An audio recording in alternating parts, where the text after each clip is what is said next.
Hola, ¿qué tal? Espero que hayan tenido un recibimiento fabuloso del nuevo año. Esta vez voy a hacer un solo video con todas las lecturas de la semana. Estos videos también los voy a colgar en TikTok, como siempre lo he hecho, partiéndolos. Y también voy a empezar a subir Reels, tanto en TikTok como en Instagram. Así que atenti. Mi primera lectura del año es Todo Arde, del archiconocido Juan Gómez Jurado. El mismo de Reina Roja, Loba Negra y Rey Blanco. Ese mismo. Reina Roja no me gustó mucho, así que la saga no la he leído. Sin embargo, me animé a leer esta obra porque nos muestra un enfoque diferente y nos hace ponernos del lado del antihéroe, en este caso antiheroínas, y nos hace conocer el lado oscuro de la luna. Junta a tres mujeres. Aura, una mujer en el top de su vida, ejecutiva de finanzas de riesgo, que era una fiera en lo que hacía, aparentemente feliz, pero que cayó en desgracia. O mejor dicho, le hicieron caer en desgracia, con cárcel, robos, muertos y todo. Y ese va a ser el detonante de la trama. Tenemos a Maripaz, una ex legionaria ruda, fuerte, lesbiana y con un corazón enorme. Y por último, Cere, una especialista y genio informático, una hacker a nivel mundial que se encontraba en las tinieblas al comienzo, pero luego se vuelve una mujer pragmática que irá en la misma dirección de sus compañeras. Estas tres mujeres muy distintas entre sí van a unirse por un objetivo en común, la venganza, que es el eje de la novela. Aura Reyes será el cerebro de la operación y las otras dos serán sus brazos ejecutores. Entiendo que esta obra es parte del universo Reina Roja, pero con otros personajes, con otra dinámica entre ellos y con una temática totalmente distinta. Acá no vamos a encontrar víctimas ni héroes, vamos a encontrar despojos humanos del sistema. Y como lo que no te mata te hace más fuerte, estas mujeres son mujeres fuertes, valientes, que aprendieron a confiar en la otra, a estar varios pasos por delante de los demás y lo más importante, aprendieron a confiar en sí mismas. Es la otra cara de la moneda. Por eso decidí leer este libro. No es un libro corto, son 600 páginas, pero de las 5 partes, las 3 primeras se te van volando porque tiene muy buen ritmo. Es donde conoces a los personajes, a los buenos, a los malos, sus motivaciones, su pasado. Conoces el plan de Aura Reyes para vengarse de uno de los hombres más peligrosos y poderosos del momento y de quien aprendió todo lo que sabía. En cuanto a la estructura, el libro cuenta con 5 partes, 5 grandes partes, divididas en capítulos diversos cada una. Los capítulos son muy cortos, esa es una gran ventaja para el lector. Cada parte tiene el nombre de los protagonistas principales. Es decir, los 3 primeros son de Aura, Maripaz y de Cere. Los 2 restantes de Romero, una villana de terror, de Ponzano, el poderoso que mueve los hilos. Y estas partes concluyen con acciones determinantes en el relato de cada uno de estos protagonistas. Me parece un recurso muy interesante. Debo decir que a partir de la parte 4 percibo que la narración se vuelve muy lenta y con partes, creo, inverosímiles. Recién conocemos pormenores del plan de Aura y la razón de su ingreso a la cárcel antes de tiempo. Y es en la cárcel donde conocerá a Maripaz y se harán muy amigas por circunstancias X. En conclusión, es una lectura amena, divertida, que nos habla del poder de uno solo. Un hombre que se cree por sobre el bien y el mal, que cree que el equilibrio en la vida es bueno solo cuando las circunstancias lo favorecen a él. Y sobre todo, que era un convencido de que si había alguien que al final era castigado por sus actos, no significaba que ese alguien era el verdadero responsable. En realidad, esa persona siempre fue el chivo expiatorio de algo más grande. Este es el villano más importante de la novela y dice algo muy interesante, pero sobre todo chocante sobre los medios de comunicación y la gente, ¿verdad? Dentro de su infinito desprecio a todo lo que no sea él, él dice: la atención del populacho, también adiestrada como siempre, acepta tanto la ignorancia como la sorpresa. Enseguida llegan otras noticias para tapar las anteriores. Y ahí nos está hablando de los periodistas amigos del poder, que existen y que usualmente reciben instrucciones para dar ciertos mensajes y manipular a la opinión pública, que al final lo único que quiere es venganza y sangre. Y por otro lado vemos personas que al perderlo todo, su sentido de la moralidad se atenúa y al cruzar esa línea empiezan a cometer errores que no los cometerían dentro de otro contexto. Como dije anteriormente, nos habla de despojos del sistema y que se mueven que se movían en un ambiente donde la violencia y el miedo no eran la excepción, sino la regla. Por lo tanto, a estas personas no les quedó otra que actuar en consecuencia. Y cuando todo arde es porque se ha sabido aplicar la chispa adecuada. Es una novela que recomiendo. Léanla con paciencia porque tiene un buen final. Tiene cabos sueltos que van a generar, me imagino, otra saga. Eso ya lo veremos. Mi segunda lectura es un libro que hace tiempo quería leer. Se llama El corazón de la bruja, de Genevieve Gormichek. Es mitología nórdica, con nombres complicadísimos, pero la autora se ha tomado muchas licencias que el género de fantasía permite. Así que tenemos la historia que empieza con una bruja de nombre Gulvieg, la sedienta de oro, que es quemada en la hoguera 3 veces por órdenes de Odín. Odín quería conocer la magia que permite al alma viajar fuera del cuerpo. Esta magia se llama Seider y eligió a esta mujer para ese propósito.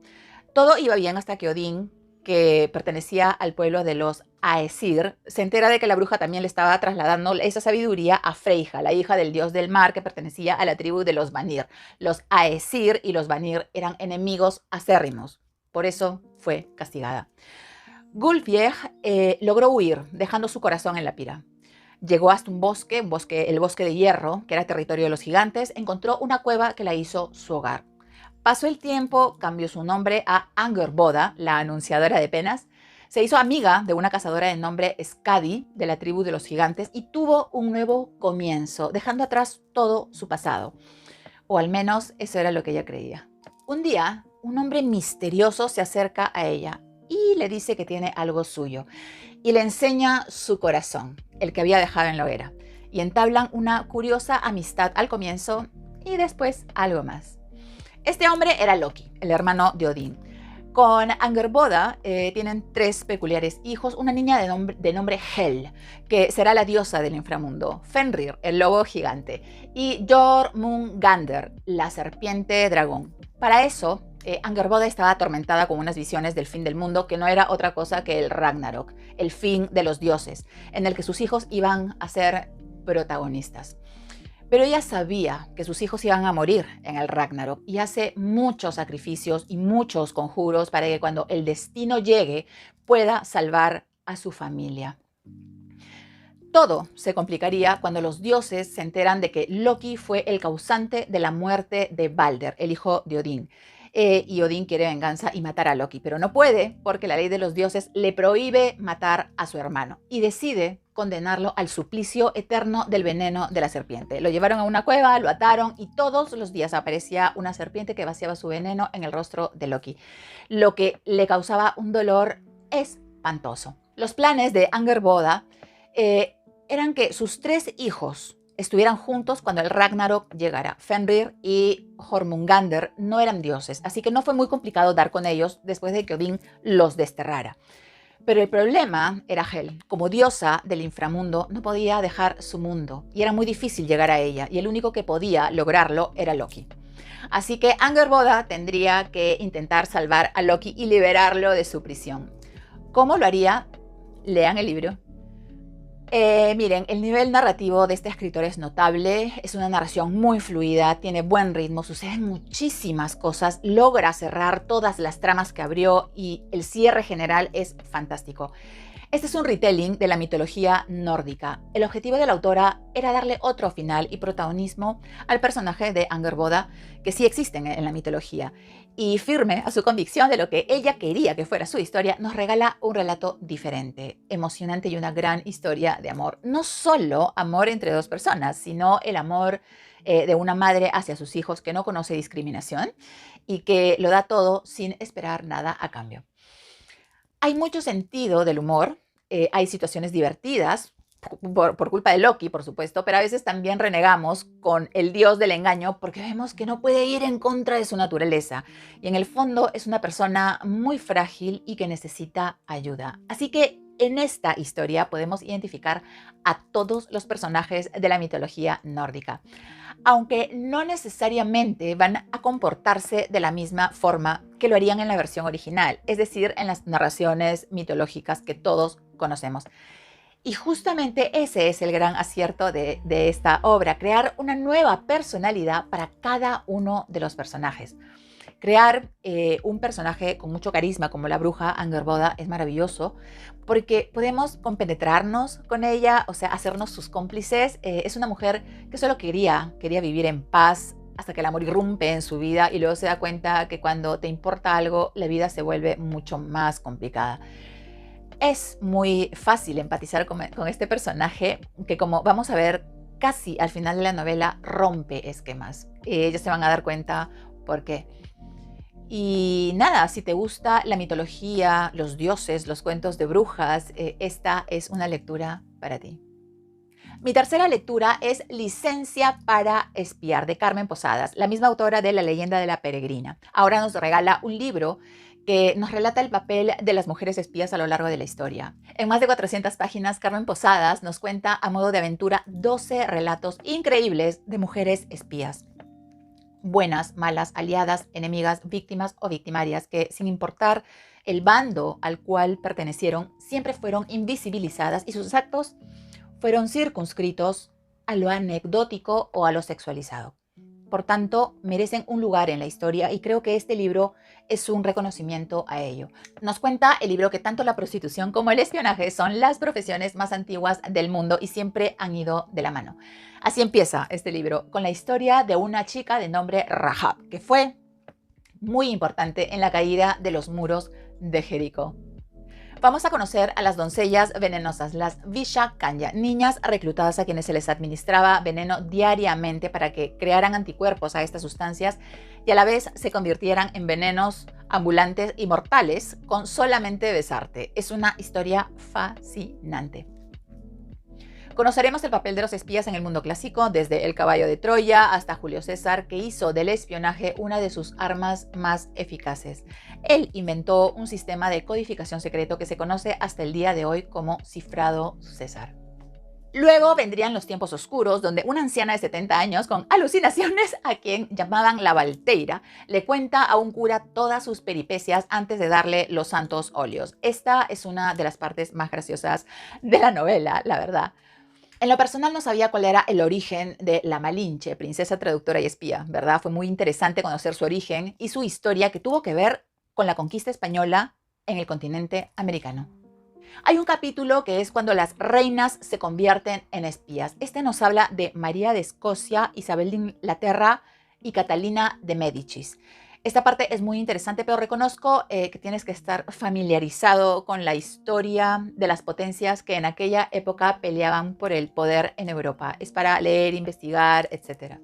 El capítulo que trata del espionaje en el siglo de las luces es imperdible. Probablemente nos hable del primer travesti de la historia, porque ni Casanova tenía la certeza de si era hombre o mujer. Y ahí lo dejo.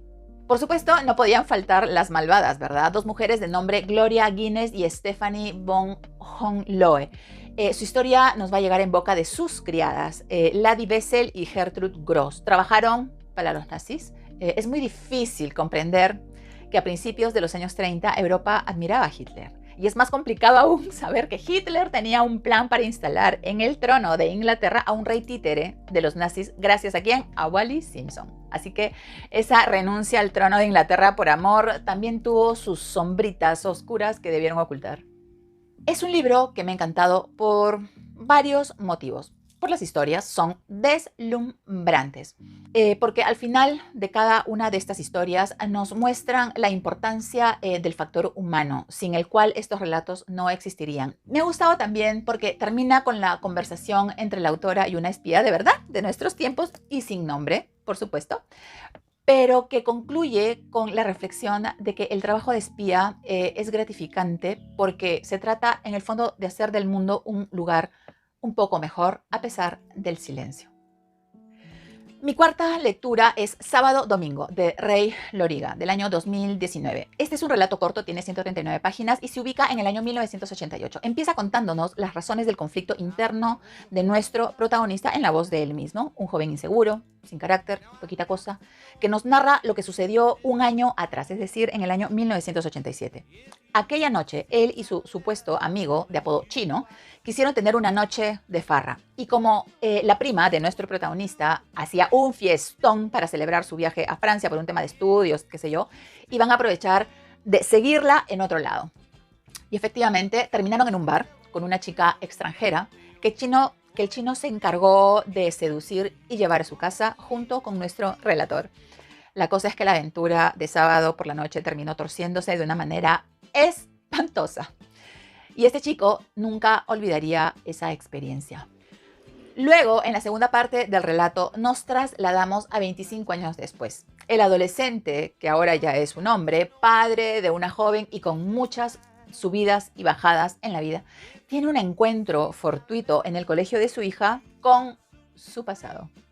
Porque el pasado tarde o temprano viene por ti. Me ha gustado muchísimo, te lo haces en una sentada y si hay algo que admiro en cualquier relato es el sentido del humor a pesar del drama. Aquí me he reído a mandíbula batiente y la he pasado muy bien. La estructura es muy interesante porque comienza con el conflicto del protagonista en el hoy, o sea, cuando ya sucedió todo. Y de ahí nos vamos al pasado. Recorremos los hechos y llegamos al mismo punto y de ahí nos vamos a 25 años después, año 2013, un día sábado cuando se da el desenlace de todo y se disipa esa oscuridad que perseguía a nuestro protagonista y lo atormentaba. Me parece muy interesante que no conozcamos el nombre del protagonista hasta el final porque al ser una narración en primera persona, es como si esa negación, porque él es el que no nos quiere decir su nombre, él mismo lo dice, fue como un escape de su pasado. No lo quiere en su vida, no quiere narrar su historia asociada a su nombre. Y recién conocemos el nombre cuando la obra ya está prácticamente terminando. Me gusta la descripción que hace de Chino, sabe retratarlo muy bien y las reflexiones sobre la amistad son para destacar. Porque en algún momento todos nos hemos sentido así y hemos tenido un amigo por el estilo. Los amigos son la cosa más rara del mundo, ¿no? Porque al comienzo, y sobre todo cuando eres muy joven, crees que son de una manera y al final resulta gente que es todo lo contrario. El amigo del prota, el chino, era un rufián que tenía el don de hacer de la gente lo que le daba la gana. Era millonario pero nunca pagaba la cuenta. Era guapo pero insultaba a las chicas que no le hacían caso. Todo un arrogante insoportable. Y es curioso el paralelo que encontramos entre uno y otro, ¿no? Eran personalidades totalmente opuestas, pero se atraían mutuamente.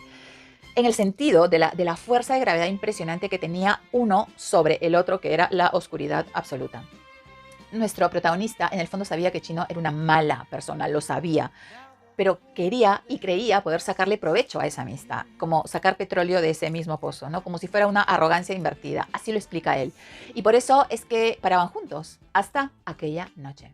Dos personas que viven algo juntos no solo viven lo mismo, sino que viven justamente lo contrario. Y de ahí el eje del relato, la culpa de uno y la consiguiente huida de una realidad que no se quiere ni se puede aceptar. Y me gusta el final. Es como un mensaje de esperanza para todos porque todo puede cambiar para mejor siempre. Y por último, me encantan los relatos que vienen con banda sonora incluida. Cuando leo el nombre de una canción, la empiezo a escuchar en mi cabeza y me la puedo sacar. Así que me encanta. Y es la que están escuchando ahorita con esta reseña. Mi última lectura es La isla de los conejos, de Elvira Navarro, del año 2019. Nuevamente, cuentos. Son 11 cuentos, cortitos y loquísimos. Es del estilo de María Fernanda Ampuero, pero sin esa carga emocional y social que te mueve el piso y que te sacude. Este libro nos habla de transformaciones, pero no en un sentido positivo, sino como miedo, como aprehensión que degenera en algo fantástico, terrorífico y perturbador. Como por ejemplo soñar los sueños y pesadillas de otros, ¿verdad? O saber que tu novio se está convirtiendo en un insecto, o descubrir que tu hermano tiene poderes extraños después de haber sido abducido por ovnis, etc. También nos habla de cumplir las promesas, aunque sea desde el más allá. Este cuento nos narra la historia de una chica cuya madre falleció de cáncer, pero que un día empezó a comunicarse con ella a través de Facebook, con un solo objetivo: cumplir su promesa de salir de ahí. Finalmente, el cuento que más me gustó se llama Las cartas de Gerardo, que trata sobre el final del amor en una pareja. Lo narra el personaje femenino y nos comparte su experiencia. Podemos darnos cuenta que cuando alguien siente que el otro se convierte en algo tan grande en nuestras vidas, que no nos deja espacio para nosotros mismos, es momento de decir basta. Porque te das cuenta de que la pareja ya no es alguien que acompaña, que ayuda, que cura. Al contrario, se convierte en algo que corta. Cuanto más cerca estamos. Y es ahí la hora de zafar. Y eso es lo que le pasa a ella. Es uno de los libros, sinceramente, de cuentos más flojitos que he leído, pero puede ser entretenido a ratos. Lo haces en una sentada. Y nada, eso ha sido todo por hoy. Empecé fuerte este año lector y espero no parar. Así que pásenla lindo y hasta el siguiente video. ¡Chao!